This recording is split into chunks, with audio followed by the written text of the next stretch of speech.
Welcome to Angel school of learning, the name of success. আমরা আজকে পশ্চিমবঙ্গ পুলিশের বিভিন্ন পরীক্ষায় আসা প্রশ্নগুলি নিয়ে আলোচনা করব, যেখানে আমরা বিষয়ভিত্তিক প্রশ্ন নিয়ে আলোচনা করব। তো আজকের বিষয় হলো ইতিহাস। তাই দেরি না করে আজকের ভিডিওটি শুরু করা যাক। প্রথম প্রশ্ন, বঙ্গদর্শন পত্রিকাটি কে প্রকাশ করে? বঙ্গদর্শন পত্রিকাটি প্রথম 1872 সালে প্রকাশিত হয়। বঙ্গদর্শন পত্রিকাটি প্রকাশনা করতেন বঙ্কিমচন্দ্র চট্টোপাধ্যায়। ভারতের জাতীয় সঙ্গীত বন্দে মাতরম। বন্দে মাতরম।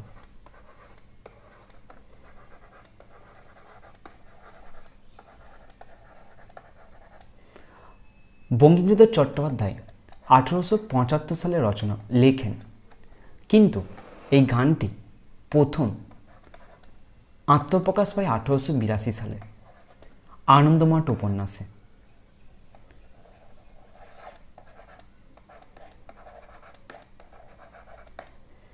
আনন্দমঠ উপন্যাসে এই বইটি থেকে আমরা সন্ন্যাসী বিদ্যা সম্বন্ধে তথ্য জেনে থাকি। এই আনন্দমঠ বইটি থেকে আমরা সন্ন্যাসী বিদ্যা সম্বন্ধে তথ্য জেনে থাকি। স্বামী বিবেকানন্দ 12ই জানুয়ারি 1863 সালে জন্মগ্রহণ করে। স্বামী বিবেকানন্দের জন্মদিনে অর্থাৎ 12ই জানুয়ারি ন্যাশনাল ইউথ ডে পালিত হয়। NATI, ন্যাশনাল ইউথ ডে পালিত হয়, অর্থাৎ জাতীয় যুব দিবস পালিত হয় স্বামী বিবেকানন্দের জন্মদিনে। সুভাষচন্দ্র বোস 1939 সালে ফরওয়ার্ড ব্লক নামে একটি দল প্রতিষ্ঠা করে। তো নেক্সট প্রশ্নে যাওয়া যাক। কোন ব্রিটিশ প্রধানমন্ত্রী ভারতবর্ষে ক্রিস মিশন প্রেরণ করে? 1942 সালে ক্রিস মিশন ভারতে আসে। ভারতে ক্রিস মিশন পাঠিয়েছিলেন উইনস্টন চার্চিল। ক্রিস মিশন ছিল 3 সদস্যের একটি কমিটি। 3 সদস্যের একটি কমিটি, যারা ছিলেন স্যার স্ট্যাফোর্ড ক্রিপস,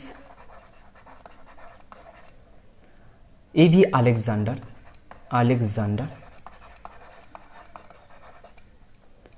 আর হচ্ছে পেত্তেক লরেন্স। এই ক্রিপস প্রস্তাবের নেতৃত্ব দিয়েছিলেন স্যার স্ট্যাফোর্ড ক্রিপস।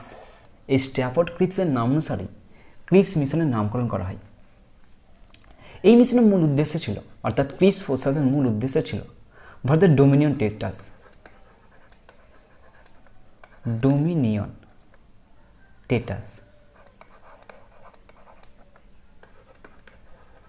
ডোমিনিয়ন টেটাস হলো এমন একটি অবস্থা, অর্থাৎ এমন একটি সিচুয়েশন যেখানে ভারত স্বাধীনতা পাবে, কিন্তু তা হবে ব্রিটিশদের অন্তর্গত, অর্থাৎ সর্বেসর্ভাবে ব্রিটিশ। এই ক্রিপস প্রস্তাবকে, অর্থাৎ ক্রিপস মিশনকেই পোস্ট ডেটেড চেক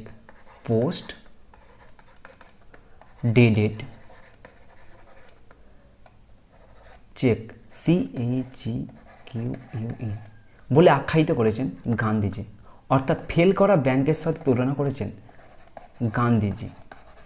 এবং তিনি তার হরিজনী পত্রিকায় বলেছিলেন যে এটি হলো একটা দুর্ভাগ্যজনক প্রস্তাব, অর্থাৎ ক্রিপস মিশনকে দুর্ভাগ্যজনক প্রস্তাব বলেছে গান্ধীজি, আর ফেল করা ব্যাংকের চেকের সাথে তুলনা করেছেন Gandhiji.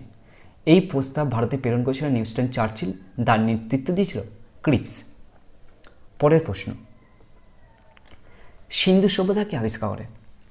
Dayaram Sahni, sir John Marshall, D.S. Agarwal, sir Leonardo Woolley. Dayaram Sahni. Sindhu সভ্যতা আবিষ্কার হয় 1921 সালে। সিন্ধু সভ্যতারই আরেক নাম হচ্ছে হরপ্পা সভ্যতা। হরপ্পা সিভিলাইজেশন।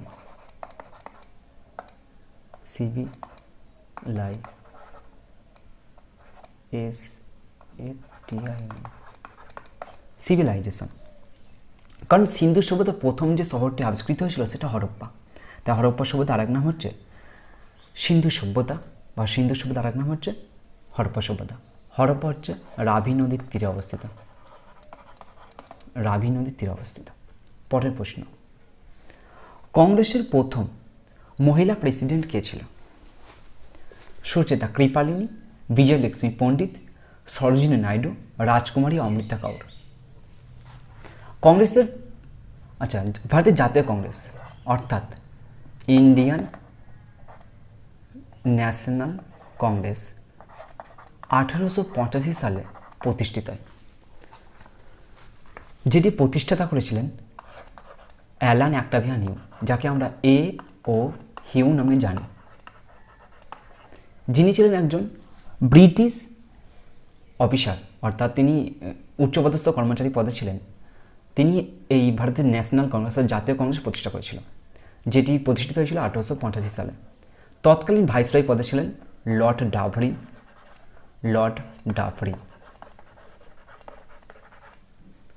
তৎকালীন ভাইসরয় পদে ছিল লর্ড ডাভরি। প্রথম অধিবেশন হয়েছিল, প্রথম যখন ন্যাশনাল কংগ্রেস অর্থাৎ জাতীয় কংগ্রেস, আমাদের ভারতীয় জাতীয় কংগ্রেস প্রতিষ্ঠিত হয়েছিল, তখন এর প্রথম যে অধিবেশন সেটি পুনেতে হওয়ার কথা ছিল। প্রথমে পুনেতে হওয়ার কথা ছিল, কিন্তু পরে চেঞ্জ করে তা গোকুলদাস তেজপাল কলেজে স্থানান্তরিত করা হয়েছিল। গোকুলদাস তেজপাল কলেজে করা হয়েছিল। প্লেগের জন্য এই স্থানই পরিবর্তন করা হয়েছিল, যেখানে প্রথম সভাপতি হচ্ছেন ডাব্লিউ.সি. ব্যানার্জি।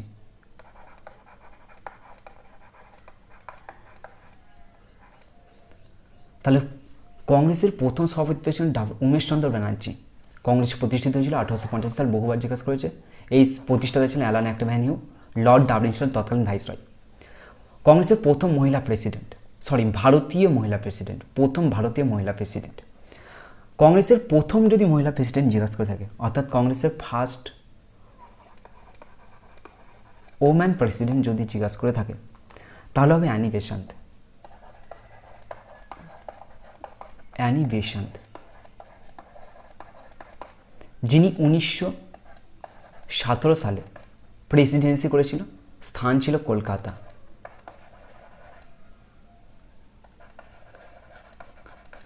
কলকাতা। প্রথম ভারতীয় মহিলা প্রেসিডেন্ট ছিল সরোজিনী নাইডু। তিনি 1925 সালে কংগ্রেসের সভাপতিত্ব করেছিলেন। 1925 সালে কংগ্রেসের সভাপতিত্ব করেছিলেন। স্থান ছিল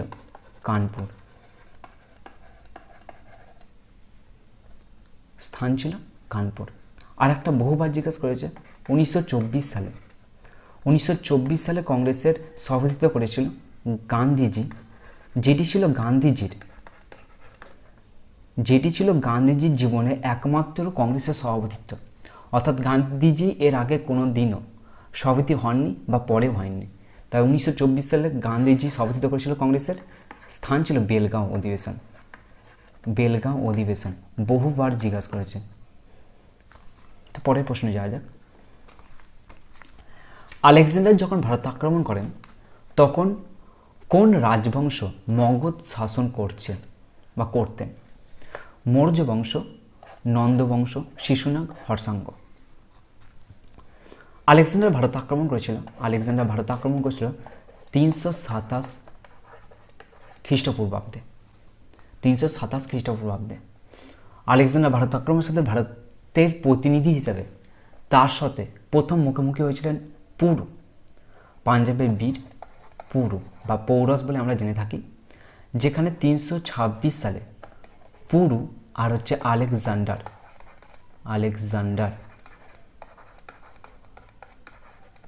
এর মধ্যে হিদাসপাস বা ঝিলামের যুদ্ধ হয়।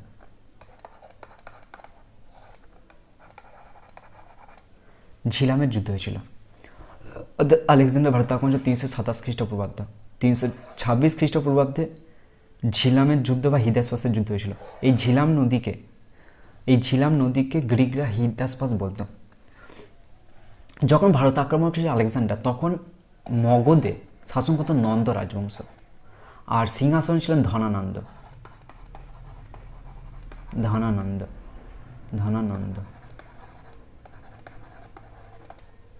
মৌর্য বংশের প্রতিষ্ঠাতা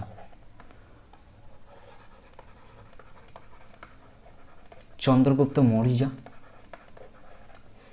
শিশুনাগ বংশের প্রতিষ্ঠাতা শিশুনাগ। হর্ষাঙ্গ বংশের প্রতিষ্ঠাতা হচ্ছে বিম্বিসার। বিম্বিসার বিম্বিসার হচ্ছে হর্ষাঙ্গ বংশের রাজা, আর হচ্ছে বিন্দুসার। বিন্দুসার হচ্ছে মৌর্য বংশের রাজা ছিলেন। মৌর্য বংশের রাজা ছিলেন। ইনি ছিলেন অশোকের পিতা। অশোকের পিতা। পরের প্রশ্নে যাওয়া যাক। বুঝলে বঙ্কিমচন্দ্র চট্টোপাধ্যায় কত সালে আনন্দমঠ রচনা করে? আমি বললাম একটু আগেই 1882-তে আনন্দমঠ রচনা করেন। এই আনন্দমঠ বই থেকে আমরা সন্ন্যাসী বিদ্রোহ সম্পর্কে জানতে পারি। এই আনন্দমঠ বইয়েতেই প্রথম বন্দে মাতরম গানটি আত্মপ্রকাশ পায়। বন্দে মাতরম গানটি আত্মপ্রকাশ পায়। পরের প্রশ্ন, গীত গোবিন্দ যার অনবদ্য সৃষ্টি? জয়দেব, কালিদাস, ভবভূতি, বাণভট্ট। গীত গোবিন্দ হচ্ছে জয়দেবের লেখা। জয়দেব ছিল লক্ষণ সেনের সভাকবি।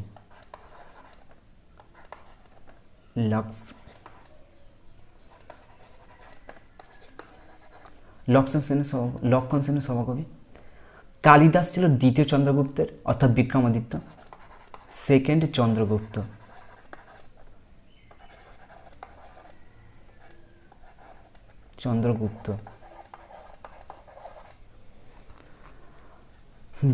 ভবভূতি যশোবর্মনের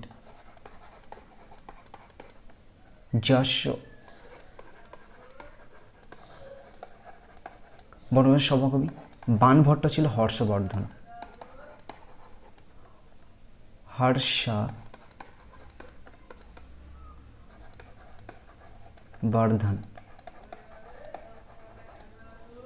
অর্থাৎ জয়দেব হচ্ছে লক্ষণ সেনের সভাকবি, কালিদাস হচ্ছে দ্বিতীয় চন্দ্রগুপ্ত, ভবভূতি হচ্ছে যশোবর্মনের, আর হচ্ছে বাণভট্ট ছিল হর্ষবর্ধনের সভাকবি।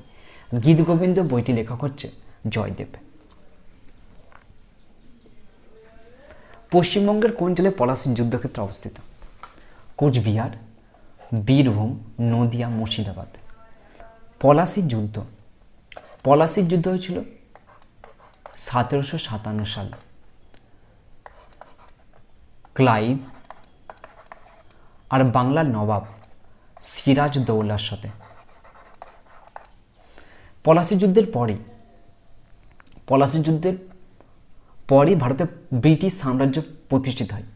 অর্থাৎ এই পলাশীর যুদ্ধের পরই ব্রিটিশদের হাতে সমস্ত ক্ষমতা অর্পিত হতে থাকে।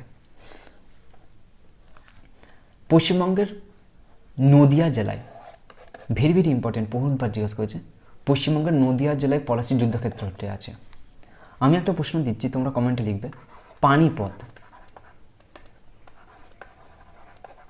পানিপথ এই যুদ্ধক্ষেত্রটি কোন রাজ্যে অবস্থিত? আর এই পানিপথে একজন বিশিষ্ট খেলোয়াড় আছে যিনি অলিম্পিক গোল্ড মেডেলিস্ট। তিনি কে?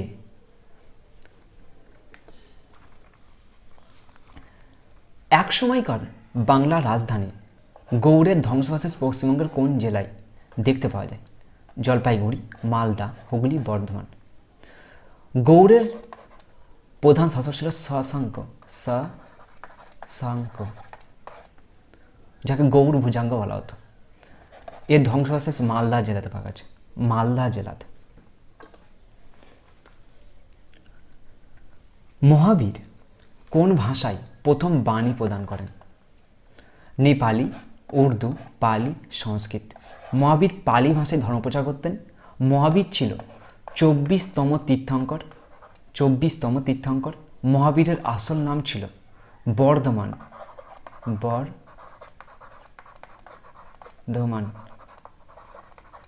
মহাবীরের আসল নাম ছিল বর্ধমান।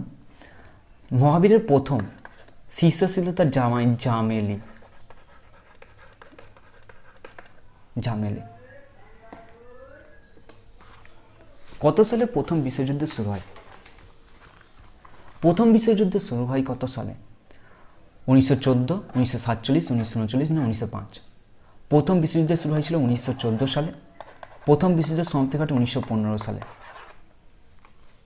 প্রথম বিশ্বযুদ্ধের প্রত্যক্ষ কারণ ছিল অস্ট্রিয়ার রাজা ফার্ডিন্যান্ডের অসাময়িক মৃত্যু। অর্থাৎ অস্ট্রিয়ার রাজা যদি ফার্ডিন্যান্ডকে মারা না হতো তাহলে হয়তো প্রথম বিশ্বযুদ্ধ হতো না। তিনি একমাত্র ছিলেন যিনি প্রথম বিশ্বযুদ্ধকে পারত আটকে রাখতে। পরের প্রশ্ন, চন্দ্রকেতুগড় প্রাচীন ধ্বংসাবশেষ। চন্দ্রকেতুগড় হচ্ছে পশ্চিমবঙ্গের এমন একটি স্থান, অর্থাৎ এটি ছিল গুপ্ত, সেন, পাল বংশ সময়কালে একটি প্রাচীনতম একটি স্থান, যেখানে প্রধানত টেরাকোটা, যেটা প্রধানত টেরাকোটা জন্য বিখ্যাত ছিল। চন্দ্রকেতুগড় এই স্থানটি টেরাকোটার জন্য বিখ্যাত ছিল। এটি হচ্ছে গুপ্ত, পাল, সেন যুগের একটি প্রাচীন স্থান, যেটি পশ্চিমবঙ্গের উত্তর 24 পরগনা জেলার এই ধ্বংসাবশেষ পাওয়া গেছে। উত্তর 24 পরগনা জেলার। জালিয়ানওয়ালাবাগের হত্যাকাণ্ড কত সালে হয়েছিল? 1928 সাল, 1950 সাল, 1989 না 1919? 13ই এপ্রিল 1919 সালে। 13ই এপ্রিল 1919 সালে জালিয়ানওয়ালাবাগের হত্যাকাণ্ড হয়েছিল। জালিয়ানওয়ালাবাগের হত্যাকাণ্ডের সময়, অর্থাৎ জালিয়ানওয়ালাবাগের হত্যাকাণ্ডের সময় ভারতের ভাইসরয় পদে ছিলেন জেমস ফোর্ড। এবং পাঞ্জাবের লেফটেন্যান্ট গভর্নর ছিলেন তখন ও ডায়ার।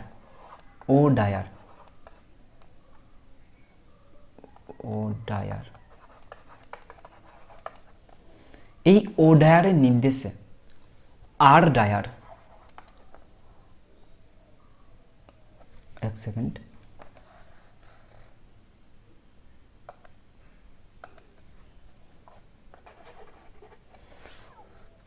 ও ডায়ার ছিল পাঞ্জাবের লেফটেন্যান্ট গভর্নর এবং এর আর ডায়ার একটি ব্রিগেডের প্রধান ছিলেন, যাকে ও ডায়ার জালিয়ানওয়ালাবাগে পাঠিয়েছিলেন। অর্থাৎ আর ডায়ারকে জালিয়ানওয়ালাবাগে পাঠিয়েছিলেন ও ডায়ার। এই আর ডায়ারের নির্দেশে গুলি চালানো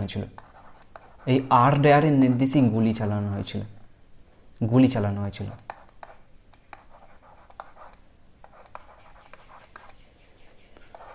অর্থাৎ কোশ্চেন দুরকম হয়। পাঞ্জাবের লেফটেন্যান্ট গভর্নরকে ছিল ও ডায়ার, আর যার নির্দেশে গুলি ছিলেন সেটি হচ্ছে আর ডায়ার। জালিয়ানওয়ালাবাগের সময় যেদিন হয়েছিল, অর্থাৎ 13ই এপ্রিল, এই দিন পাঞ্জাবের বৈশাখী উৎসব ছিল। বৈশাখী, যেটি পাঞ্জাবের একটি বিখ্যাত উৎসব। পরীক্ষা বহুবার জিজ্ঞাসা করে থাকে এটা।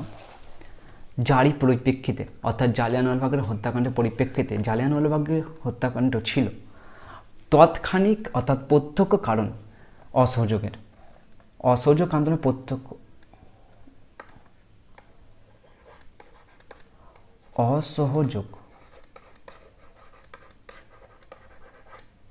আন্দোলনের প্রত্যক্ষ কারণ ছিল জালিয়ানওয়ালাবাগের হত্যাকাণ্ড। জালিয়ানওয়ালাবাগের হত্যাকাণ্ডের জন্য গান্ধীজি কাইজার হিন্দ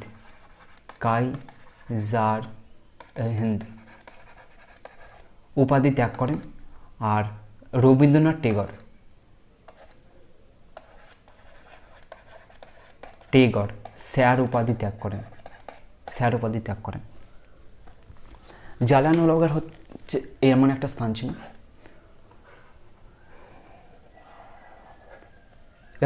ছিল, যার মধ্যে একটা কুয়ো আছে, মানে এই দিকটা একটা কুয়ো আছে, এখানে একটা গেট ছিল, এখানে একটা গেট আছে।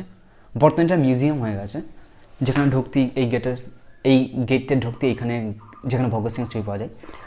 বলা হয় যে যখন এখানে গুলি চালানো হয়েছিল, যেহেতু এই পাঁচিলগুলো অনেক উঁচু ছিল তাই কেউ পালাতে পারেনি, তো অনেকে বাঁচার জন্য এই কুয়োতে ঝাঁপ দিয়েছিল।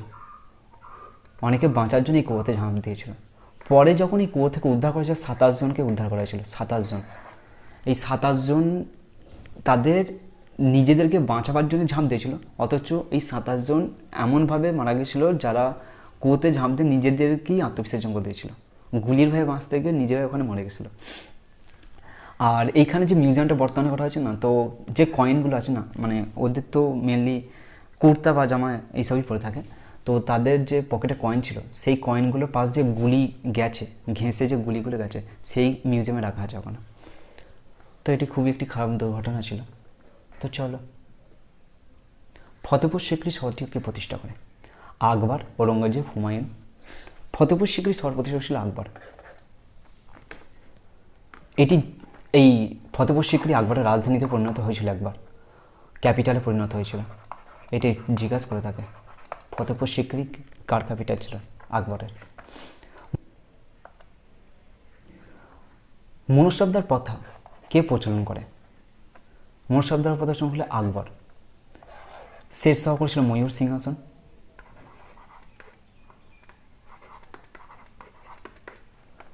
ময়ূর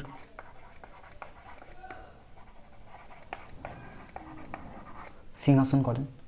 জাহাঙ্গীর ন্যায় বিচারের জন্য জাঞ্জেরি আদাল নামে একটি সোনার চেন ঝুলিয়েছে যমুনা নদী থেকে। জাঞ্জেরি আদাল বা ন্যায়ের বা তো সোনার চেন, ন্যায়ের জন্য সোনার চেন, সোনার চেন, ন্যায়ের জন্য সোনার চেন করেছিল, চেন ঝুলিয়েছিল জাহাঙ্গীর। আকবর মনুশব্দার পথে চালু করেছিল। পাল বংশ প্রতিষ্ঠাতাকে? পাল বংশ প্রতিষ্ঠাতা হচ্ছে গোপাল। এটি মেগাস্তিনিস রচিত ইন্ডিকা গ্রন্থ থেকে কোন বংশের, সরি এটা গ্রন্থ হবে, কোন বংশের ইতিহাস জানা যায়? মেগাস্তিনিস ছিল সেলুকাস নিকেটারের, সেলুকাস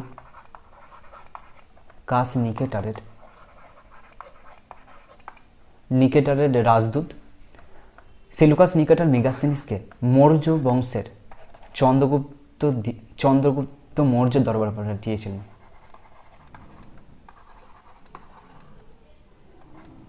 চন্দ্রগুপ্ত মৌর্যের দরবারে পাঠিয়েছিলেন।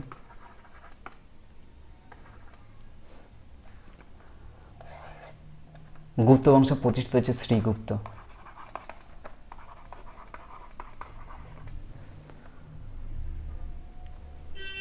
মেগাস্তিনিস থেকে মেগাস্তিনিস ইন্ডিকা পর্যন্ত থেকে এই মৌর্য বংশের ইতিহাস সম্পর্কে জানতে পারি আমরা। মৌর্য বংশের ইতিহাস সম্পর্কে জানতে পারি। নিম্নলিখিত কোন ব্যক্তি ভারতের শেক্সপিয়ার নামে পরিচিত? ভারতের শেক্সপিয়ার বলতে কালিদাসকে। সুরদাস সুরসাগর বই রচনা করেন। সুরসাগর লেখেন। সুরদাস সুরসাগর নামে গ্রন্থ লেখেন। তুলসীদাস রামচরিত মানস লেখেন। রামচরিত মানস লেখেন, যেটি আবাদি ভাষায় লেখা। আবাদি ভাষায় লেখা। এটা এসএসসি জিডি 2019 জিজ্ঞেস করছে। এসএসসি জিডি 2019 জিজ্ঞেস করেছে। রিসেন্টলি যেটা হলো 19 না 20 হয়েছে, আমার খেয়াল পড়ছে না, মেবি 19 ছিল। বেদব্যাস ইনি আমাদের মহাভারত রচনা করেছেন। মহাভারত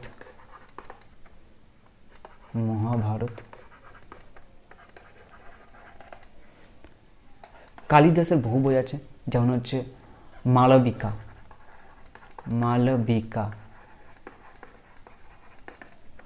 অগ্নিমিত্রম।